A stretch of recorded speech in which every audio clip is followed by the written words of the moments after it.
Yow, kamusta mga kami sports? Welcome back sa ating YouTube channel. Ngayong araw na ito, ay pag-uusapan natin, Reeves kondisyon na. Pag-uusapan na din natin, Steven Adams Lakers na.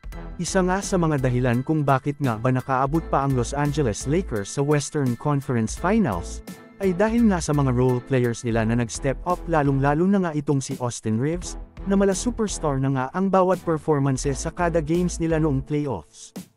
Kaya naman natanong nga itong si Austin Reeves kung ano nga ba ang masasabi at plano niya next season para sa Los Angeles Lakers, at ayon nga dito ay isa nga daw sa goal niya next season ay ang makapaglaro ng 82 games sa regular season.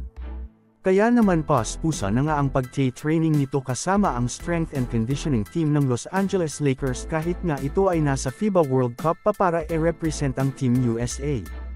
Isa nga sa mga goal nito na palakasin ang kanyang stamina dahil nakita nga natin last season kontra sa Memphis at Warriors, ay palagi nga itong nauubusan ng gas sa mga huling minuto. Ang focus nga rin ito sa kanyang pag-training ay ang kanyang handles at playmaking dahil komportable nga ito bilang isang point guard sa Los Angeles Lakers. Ano ang masasabi mo dito? Mag-comment lang.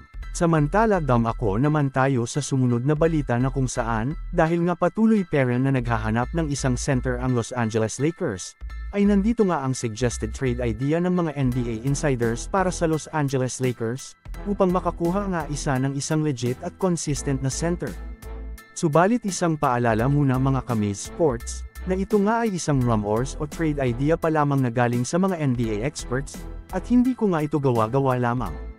Sa trade idea nga na ito, ay makukuha ng Memphis Grizzlies sina Jared Vanderbilt, Taurean Prince, at Cam Reddish. Habang makukuha naman ng Los Angeles Lakers si Steven Adams, na para nga sa akin mga kami sports, ay hindi ako sang-ayon sa trade idea na ito, dahil lalakas nga ang Lakers sa loob ng paint mapa-opensa man o depensa, subalit babagal naman sila sa mga transition games dahil mawawalan sila ng tatlong guards. Ano ang masasabi mo dito? Mag-comment lang. So, ayon lamang ang ating mabilisang balita sa araw na ito, sana ay nag-enjoy ka. Huwag mo na ding kalimutang mag-subscribe bilang pagsuporta sa ating YouTube channel. Maraming salamat po.